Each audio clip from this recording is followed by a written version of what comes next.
हिंदू धर्म में किसी भी शुभ काम में नारियल का इस्तेमाल जरूर किया जाता है। ऐसी मान्यता है कि नारियल के बिना पूजा अधूरी होती है। जब बात कलश में नारियल रखने की हो तो ज्योतिष में इसका बहुत ज्यादा महत्व बताया गया है। पूजा के समय कलश स्थापना एक मुख्य चरण होता है और इसके द्वारा देवी देवताओं का आह्वान किया जाता है, जिससे हम जो भी काम करने जा रहे हैं उसमें सफलता मिले। ज्योतिष के अनुसार जिस कलश में नारियल न रखा गया हो उसमें ईश्वर का वास नहीं हो सकता है और ऐसे पूजन को भी पूर्ण नहीं माना जाता है। खासतौर पर नवरात्रि पूजन के दौरान कलश स्थापना का विधान है। शास्त्रों में बताया गया है कि नारियल श्रीफल यानी कि लक्ष्मी जी का फल है।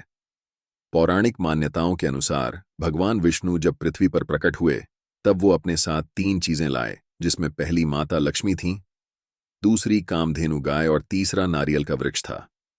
नारियल को भगवान विष्णु और माता लक्ष्मी का पसंदीदा फल माना जाता है, इसलिए इसे हर पूजा का हिस्सा जरूर बनाया जाता है। ऐसी मान्यता है कि नारियल ही एक ऐसा फल है जिसमें ब्रह्मा, विष्णु, महेश तीनों देवताओं का वास होता है। यही वजह है कि नारियल को किसी भी शुभ काम में जरूर रखा जाता है। इस फल को भगवान शिव का भी पसंदीदा फल माना जाता है और इसमें दिखने वाले 3 बिंदु शिव जी के तीनों नेत्रों को प्रदर्शित करते हैं। जब नवरात्रि के दौरान कलश के ऊपर नारियल रखा जाता है तो आपको कुछ नियमों का पालन करना चाहिए। कलश स्थापना के समय नारियल पर कलावा बांधें और कलश में आम के या अशोक के पत्ते रखें। कलश में जल डालें और एक सिक्का डालें, फिर उसके ऊपर नारियल रखें।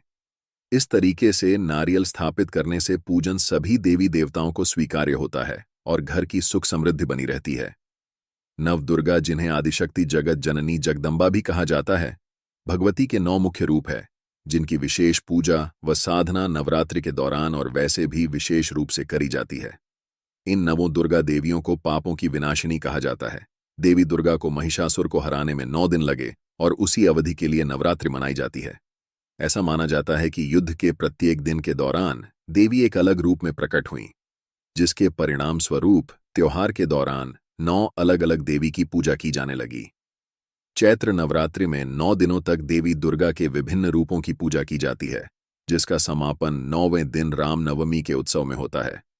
परंपरा के अनुसार भगवान श्री राम का जन्म रामनवमी पर मनाया जाता है, जो चैत्र माह के शुक्ल पक्ष के 9वें दिन पड़ता है।